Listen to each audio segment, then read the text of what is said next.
Hey guys, welcome back to another Was It Woke video. So today's film we're going to be covering is Barbie. There's been a lot of talk surrounding this film regarding its wokeness, so I'm really keen to get into this one and show to you what I think about it. And so yeah, I'm going to break it down as per my usual criteria and just go through it step by step and give it an overall woke score by the end of it. Starting off is racial diversity. So this film does have diverse representation both amongst the Barbies and the Kens.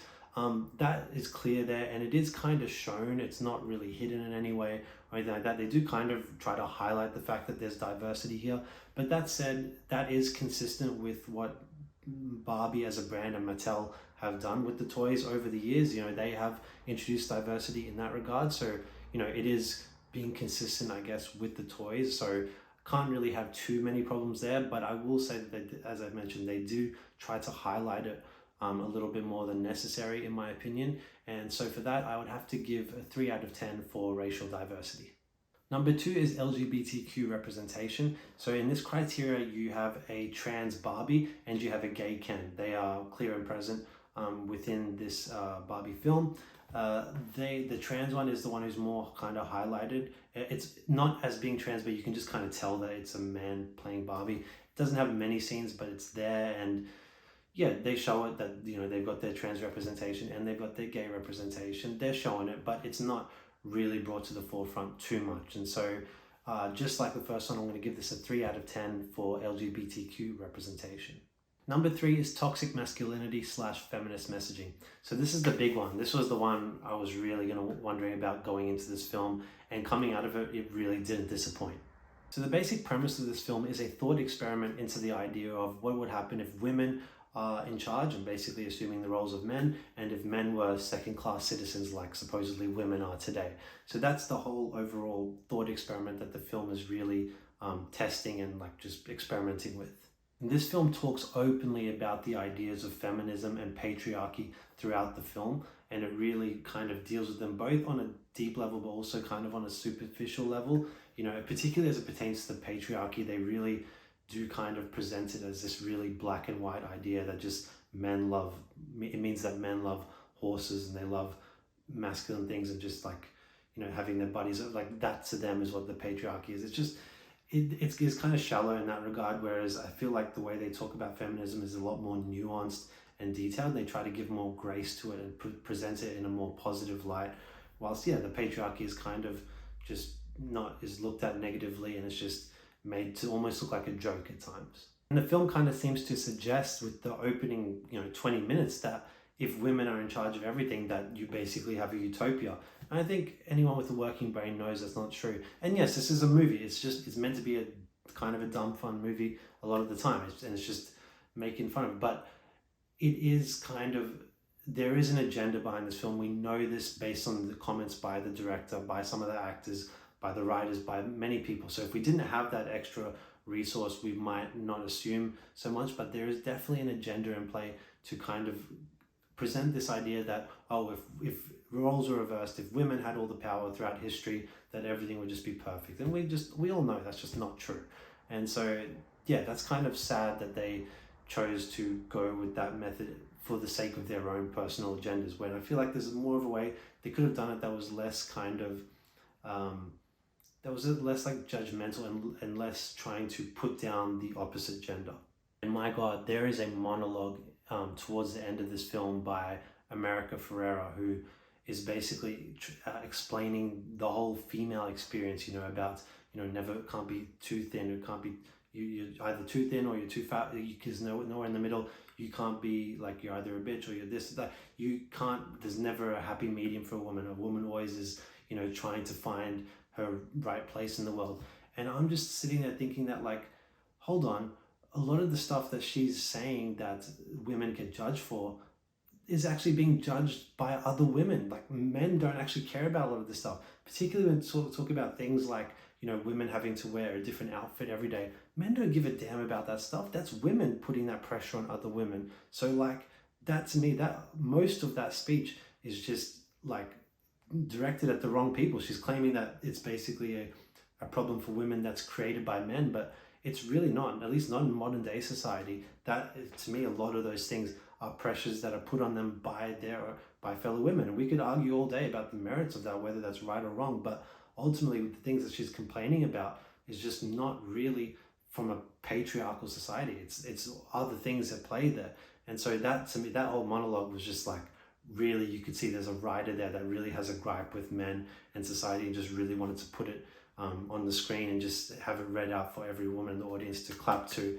So yeah, that was just to me, that was a terrible monologue.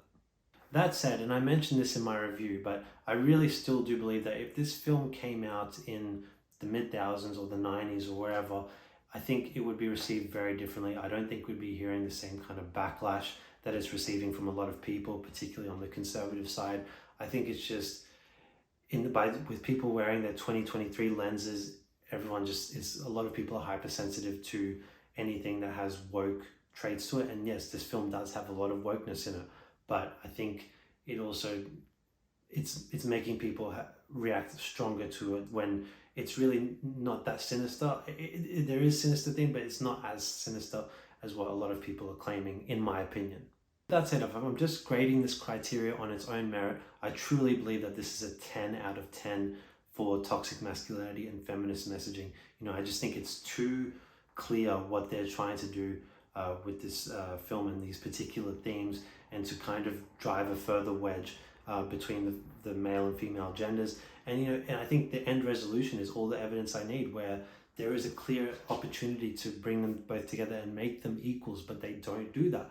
They put the Barbies back in power, and they keep the Kens basically as these second-class citizens who have a little bit more power than before, but they're still, you know, pretty much useless. And that's sad to see, that they could have had this chance of reconciliation, and it might have brought a lot more people together over this film rather than dividing us further.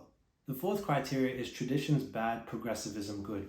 So this film really has a lot of progressive ideas, you know, obviously with the whole idea that women are in the main power and men are second-class citizens. You know, it's really flipping the script in that regard, and I guess that plays into traditions being bad as well, because it's kind of implying that if women were in charge, that basically we'd have a utopia. And it's just, yeah, as I've said, that's really far-fetched. And so yeah, look, it does really crap on the idea of, you know, the society that we've built, which obviously was male dominant, but over time we have built a real society where women are basically equal. And so, and I think it kind of wants to, it's almost out for revenge by creating this script and this kind of thought experiment of a film, by just putting women in charge of everything and men just being useless second-class citizens. And so for this fourth criteria, I have to give a 9 out of 10 for traditions bad, progressivism good. The fifth and final criteria is anti-capitalism / pro-socialism. So there is like a monologue in this film by a young girl who's talking to Barbie and basically explaining everything that's wrong with Barbie with this film, and mentioning that she's basically a fascist and whatnot, and everything that she stands for fascism and all these things, and capitalism and being bad and all this stuff. And it's really like kind of sad to see that they denigrate the main character in this film in this regard, like in that scene in particular.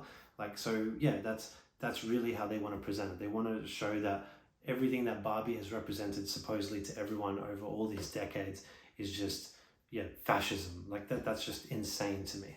And the film also has a clear problem with the idea that it's a group of men that are in charge of the brand Barbie, you know, which is predominantly mostly for women, which makes no sense, because women love Barbie, girls love Barbie. So why does it matter who's on top and who's creating the rules? Like if everyone's happy with the brand and they're consuming it, who cares who's in charge? You know, putting a woman in charge doesn't inherently make things better or whatever.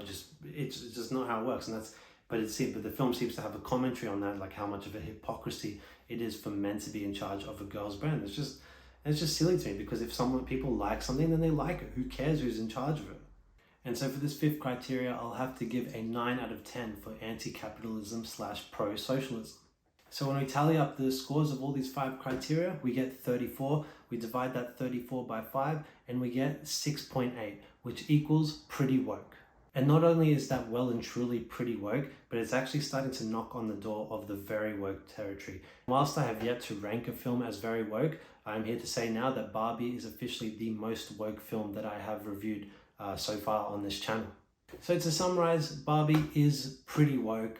no doubt about that. It has so many woke elements in it that it's just unavoidable. But that said, as I mentioned in my review, I still enjoyed the film. There was things I liked about it enough to give it a 7 out of 10. And it's just, there's enough dumb fun and even some thought-provoking ideas, whether I agree with them or not, that are there to just keep me going along. And I thought, and that was fine. So look, it is pretty woke, but it's still fine. So I would say this, it's definitely not for kids.